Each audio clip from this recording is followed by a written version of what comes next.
free. Subscribe our channel and click the bell icon so that you will get update with our latest video.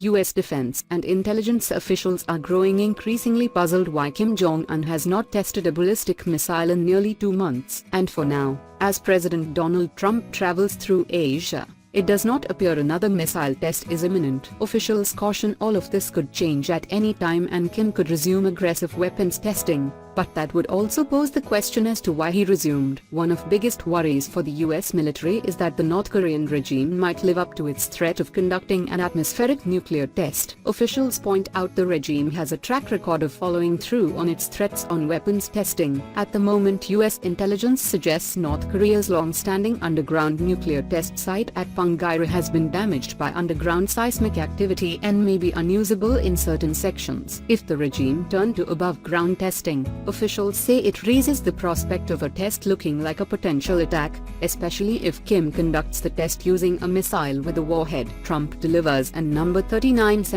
America First and number 39 speech at Asia-Pacific Economic Summit. Trump delivers America First speech at Asia-Pacific Economic Summit. The US would only have minutes to determine if a missile is actually carrying a live warhead and to decide whether to attack it on the launch pad, or wait to try to shoot it down during the initial boost phase of flight. The US does not have a specific policy of preemptive strikes prior to launch, one senior official told CNN, and were the US to launch one, North Korea would have the opportunity to claim it has been attacked. But waiting until the boost phase and shooting a missile down in self-defense means the US would have to ensure it has all its assets and intelligence in place to be able to target the missile. The US now maintains around-the-clock so-called flexible response options to try to ensure all elements are ready for a shoot-down of a threatening missile at any time. Defense officials tell CNN presidential approval is not mandatory for a self-defense shoot-down to protect the US or its allies. If a North Korean launch is imminent or underway,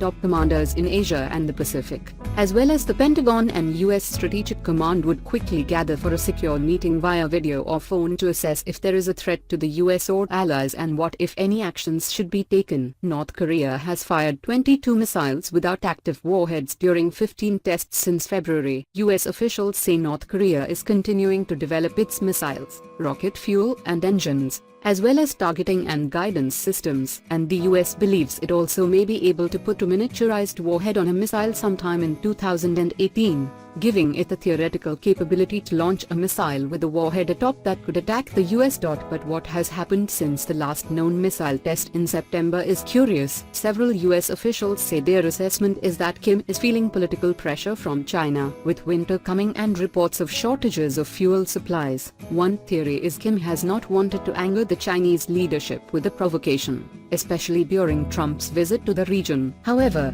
Kim still may have achieved his essential goal. Officials say he has successfully tested all components of a long-range ballistic missile and conducted successful underground nuclear tests. He has demonstrated to Trump he is a nuclear state and Trump can't do much about it, one US official said. The current US military shows of force through bomber flights or maritime exercises are closely watched by Kim, officials believe, but they don't see them fundamentally causing a change in North Korea behavior yet. Amid rising tensions with North Korea, the issue of the US president having sole authority to launch US nuclear weapons has gained renewed attention in Congress. The Republican-led Senate Foreign Relations Committee is having its first hearing in more than 40 years on the issue on November 14th. Some Democrats are pressing for changes, saying Congress should be consulted on any nuclear weapons launch, since it would take the country into war.